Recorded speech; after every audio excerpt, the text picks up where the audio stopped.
Welcome and hello again. Lori here from Gathering Time and Grace. I've been missing. We've had quite the couple of months.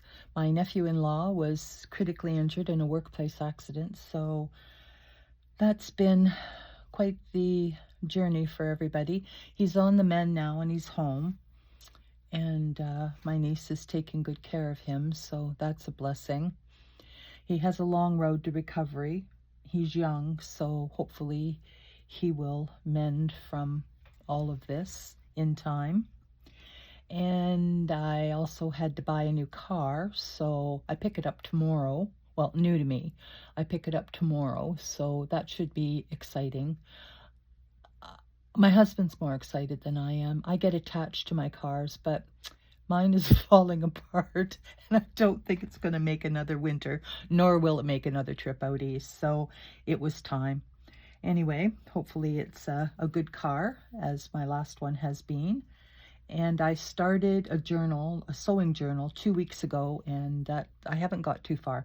But anyway, I did get the cover done. I just love this print of this woman tatting, and her cat sitting in the chair, and all of her things. And I just put a bit of lace and buttons and some bling here on the spine, and an old handle. So that's as far as I got on that. And then I did choose some papers for it from different sewing books and such. I do need to get them cut to fit and that, but love that. The American Girl in France. And then this one here with these lovelies. Love that. And then different sewing things. And papers. And lined paper. And coffee dyed paper with lace. I had better ones, but I don't know where I put the pile. Maybe I'll have to look for them. Anyway, that's as far as I've got on choosing papers. And then my pile of things for inside the journal. Oh, look at, I'm running out of room here. These two lovely ladies in their beautiful gowns. And just, I thought I'd make some tags with the pattern pieces. And some stamps and an address for sewing books. And 1 cent, but I don't see a date, but I think they're in the 50s. Restringing long pearl and heavy bead necklaces, not between, wax twisted. And a little Weed Sewing Machine Company advertisement. That's a reproduction, as is this with the spools.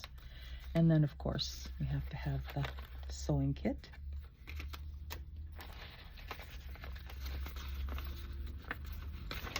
And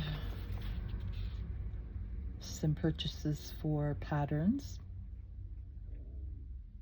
1938. It was their 70th year then. W.R. Johnson and Company Limited. Waistline freedom with Moody's No Belt. There you go.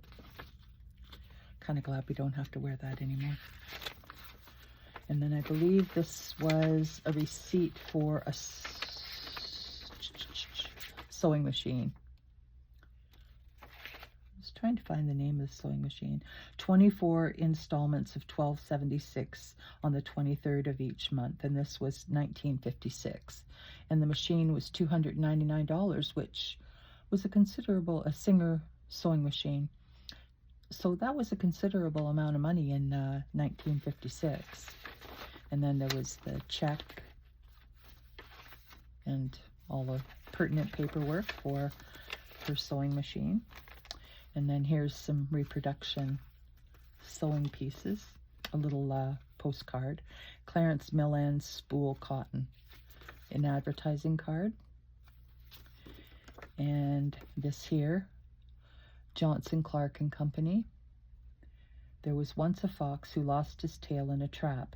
Meeting his companions, they mocked at him. So he bought a light-running new home machine, which sewed it on so tight that it never came off again. So there you go. And I don't know if I'll use these, but they're clothespins with different sewing items on them, and I have no clue where I even got that. And then some old sewing machines there, and a card with pattern for this jacket on the back, so I thought that was kind of cute. And this lovely hair waistcoat. Love this print for sitting on the couch sewing. It's got to be from maybe, what, the 20s maybe, by the look of the... And this tailor sewing the jacket sitting on top of his work desk with the old iron,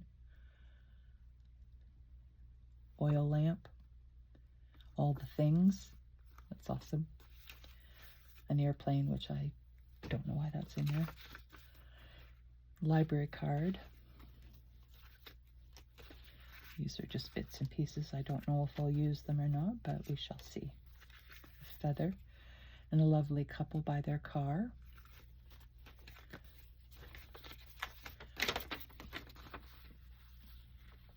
And I don't, this is for material or something. Oh no, I'm lying. It's food for eggs. Chickens. Read that wrong. So yeah. Anyway, I have a few things pulled for the inside. I don't know if we'll use all of it. I found these little books here. I forgot I had them. But they do have different, you know, sewing item things that can be used in the journal.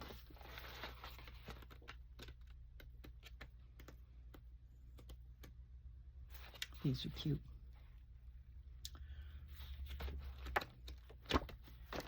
Pattern. Thought I might take that apart and put some lace on it and hang it inside. Advertisement. Shoe. The work basket. These are in really rough shape, but I may make journaling cards out of them. And a couple of patterns I may or may not use. So yeah, that's where I'm at so far with that. The other thing that I did, which I've had in my possession for quite a while, I had bought a lot of paper things, and whoops, this box came in with it. I opened it up and it was all in pieces inside, so I just left it because the box was pretty, and then I decided to finally rehab it and put it all back together. So the paper is original. All of these pieces were all apart and I had to re-glue them again. And I recovered, it was tattered red satin or silk on these two pieces. I had to make this one here because that was missing. So I just used a button for the little lifter there. And then on the behind these here, this paper was, so I pulled it off carefully and I repaired all the little pieces that were missing up here. So yeah, that's what I did here. And then I really wanted the spool caps, but they're really expensive. So I took shell buttons and I put them on these little dowels, cut them to fit. I just did the top, not the bottom. So they look kind of somewhat like a spool cap cover. So that's my, I think this box is probably the 30s or the 40s, maybe 30s or 40s. But anyway, I'm happy to have it in my collection, and I keep some stuff in it, but stuff I don't really use a lot of. So yeah, that's where I'm at with this. I might take these pieces out and use them in the journal. We'll see. Little button there. So yeah, that's my I guess it's close to an antique sewing box. So that's kind of what I've been up to the last month or so. So I'm going to continue on hopefully next week with getting the papers ready for the journal and getting it completed, hopefully within a week or two. And then I'm hoping to be able to maybe dig out my Christmas stuff and maybe get a couple of Christmas journals done after that. We'll have to wait and see how I go and how things go. Busy time. My son's coming home from out west Thursday. He meets with his friends every year. They all get together every year for a guys' weekend, so he's coming out for that. And so I will see him a bit in between his visiting with his friends and his brother, and then us, of course. So I think we're having a family dinner Friday and Sunday. And then my younger son is taking a work sabbatical up in Nunavut. He leaves Saturday as well for that, for a 4-month job there. He felt that his resume was stale. He's been an executive chef for, I believe, 12 years now. And his goal is to gear down from that and do something different. But the direction he's leading to, he has to have hotel experience. So he took this position up there for 4 months. And so that should be, I'm excited for him. Not excited he's going to be gone and I won't see him, but excited for him that he's, following his dreams and doing things that he wants to do. So it's been busy. Anyway, I'm going to go, and I hope everyone stays well, and I will talk again hopefully soon. Bye-bye.